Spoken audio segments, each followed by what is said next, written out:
Thank you for sharing this sir. నిజంగానే so transparent మీరు. కానీ ఇప్పుడు అట్లాంటి పరిస్థితి ఉంది అని అంటారా? ఎందుకంటే మీరు పీపుల్ మేనేజ్మెంట్లో దిట్ట, నాకు అది అర్థమైంది ఏంటంటే. బట్ ఇప్పుడు అట్లాంటి పరిస్థితి ఉందంటారా? ఒక ఆర్టిస్ట్ ఒక డైరెక్టర్ని అర్థం చేసుకోవడం, లేకపోతే ఒక ప్రొడ్యూసర్ ఒక డైరెక్టర్ని, పోనీ డైరెక్టర్ ప్రొడ్యూసర్కి ఉన్న లిమిటేషన్స్ అర్థం చేసుకోవడం, ఆర్టిస్ట్ యొక్క మైండ్ సెట్ బట్టి వాడు నొప్పించకుండా చెప్పగలగడం, ఇప్పుడు ఎలా ఉందంటారు according to your analysis industry? అంటే అప్పుడు ఉన్న యంగ్స్టర్స్ అందరూ చాలా స్మార్ట్గా ఉంటున్నారు. ఓకే. అంటే వాళ్ళని నొప్పించకుండా వాళ్ళని ఒప్పిస్తూ చేయటం అనేది ఒక కాన్సెప్ట్ అయితే, ఇప్పుడు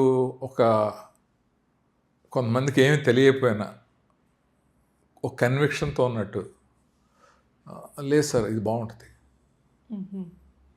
ముందే వాళ్ళు ఏంటో అర్థమైపోతుంది.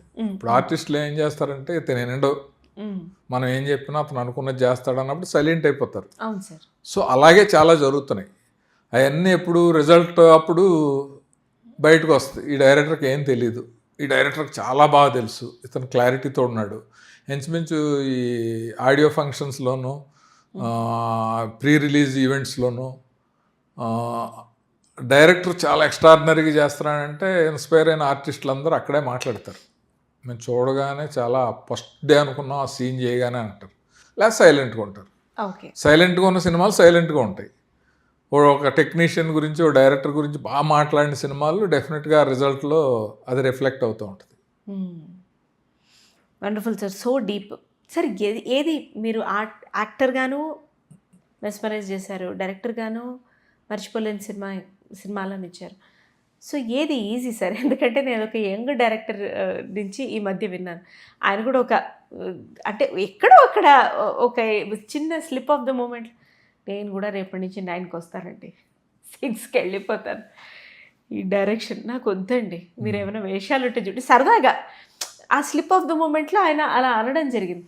మీకు ఏది అంటే దేనికి అదే సాధక బాధకాలు, అడ్వాంటేజెస్ డిసడ్వాంటేజెస్ చెప్పండి సార్, డైరెక్టర్ అండ్ యాక్టర్. అంటే నా పాయింట్ ఆఫ్ వ్యూలో నా విషయంలో చెప్తున్నాను, డైరెక్షన్ అనేది నా కష్టం, ఏంటి సార్? యాక్టింగ్ అనేది నా అదృష్టం. ఓకే. అది పెయిడ్ హాలిడేలాగా ఉంటుంది. దర్శకత్వం అనేది చాలా కష్టపడాలి, టీమ్ మేనేజ్మెంటు, స్టోరీ, తగిన ప్రొడ్యూసర్ రావాలి, రీజనబుల్ బడ్జెట్లో ఖర్చు పెట్టాలి, అన్నీ ఉంటాయి. బట్ అల్టిమేట్గా సాటిస్ఫాక్షన్ అనేది డైరెక్షన్లో ఉంటుంది. అండ్ ఒక తల్లికి నవమాసాలు మోసే ఒక బిడ్డని కన్నప్పుడు ఉండే రిలీఫ్ ఉంటుంది కదా, అది డైరెక్టర్కి ఉంటుంది. సో ఆ రెండిట్లకి ఆ డిఫరెన్స్ ఉంటుంది. అది సుఖం యాంగిల్లోనో లేకపోతే ఈ యాంగిల్లోనో అంటే యాక్టింగ్ అనే అంటారు. యాక్టింగ్లో ఉండే అంటే ఒక క్యారెక్టర్ ఉందని ఒక డైరెక్టర్ చెప్పగానే అక్కడికి వెళ్ళి ఏదో నచ్చింది చేసేసి వాళ్ళు ఓకే అనేది ఒకటి.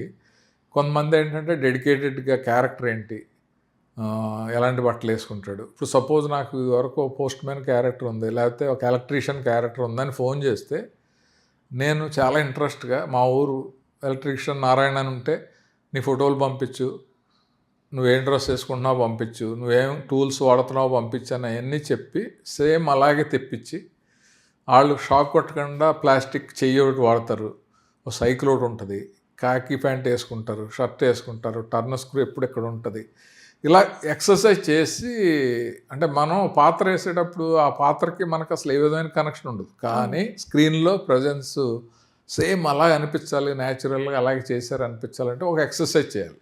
అది కొంతమంది చేస్తారు, కొంతమంది చేయరు. అది తప్పేం కాదు, కొంతమందికి ఇంట్రెస్ట్ ఉంటుంది, కొంతమంది డైరెక్టర్లు చేయిస్తారు కూడా. కొంతమంది డైరెక్టర్లు అసలు పట్టించుకోరు, వచ్చి ఏం చెప్తే అది ఓకే అంటారు. సో అలాంటి దాంట్లో డైరెక్షన్ అనేది అది ఒక యజ్ఞం, యాక్టింగ్ అనేది ఒక అదృష్టం, అది పూర్వజన్మ సుకృతం. ఎందుకంటే నేను యాక్టర్ అయిన తర్వాత బాలకృష్ణ గారు నన్ను పిలిచి, నటుడు అవటం అనేది పూర్వజన్మ సుకృతం, నువ్వు అసలు ప్రయత్నం చేయకుండా ఎక్కడికి ఆల్బమ్ తీసుకెళ్ళి ఫోటో చూపించకుండా అయ్యావు, ఇన్ని సినిమాలు చేస్తున్నావు, ఇది వదలకు, డైరెక్షన్ ఎప్పుడు ఏ ఏజ్లోనే చేయొచ్చు అని నాకు మాట చెప్పాడు. అందువల్ల నేను కూడా దగ్గర 250 ఫిల్మ్స్ అయిపోయినాయి. సరే ఫస్ట్ నుంచి కష్టపడింది కదా చేద్దాం మళ్ళీ అనే ఉద్దేశం థాట్ ఇప్పుడు ఈ మధ్యనే మొదలైంది. ఆర్ట్ ఆ గ్లిమ్స్ ఏమో మాకు కనిపించింది. అదే I was about to ask. నేను మళ్ళీ యంగ్స్టర్స్ అందరినీ ఒక గాడిలో పెట్టి నేను మళ్ళీ డైరెక్షన్ అంటే ఇలా అనేది మీరు ఒక చిన్న టీజర్ అయితే మాకు చూపించారు.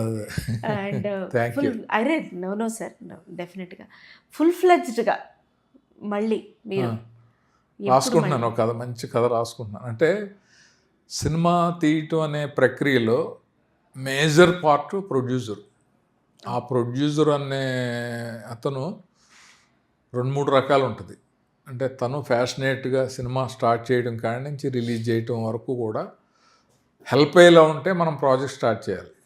ఇప్పుడు చాలామంది వస్తారు, నేను 1 కోటి పెడతానండి, 2 కోట్లు పెడతానండి అని, ఓ షెడ్యూల్ అయిపోయాక ఆగిపోయి, ఇప్పుడు అన్ని రకాలుగా కంఫర్టబుల్గా ఉన్న నేను ఎవరొకరితో స్టార్ట్ చేసేది పబ్బం గడపటానికో లేకపోతే మేకింగ్లో నేను ఎంజాయ్ చేయటానికో సినిమా చేయటం కాదు కదా. ఇప్పుడు ఈ టీజర్ అనేది నేను ఎలా చేశానో, మామూలు ఏవి అనేది ఎలా చేశానో, ఒక సినిమా కూడా అంతకంటే ఎక్కువ లైఫ్ ప్రాణం పెట్టి చేయాలి.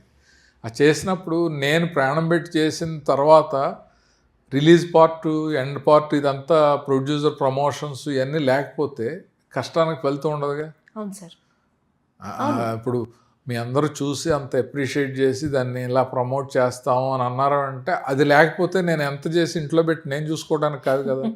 సో ఆ నమ్మకం కలిగినప్పుడు డెఫినెట్గా నేను సినిమా చేస్తాను.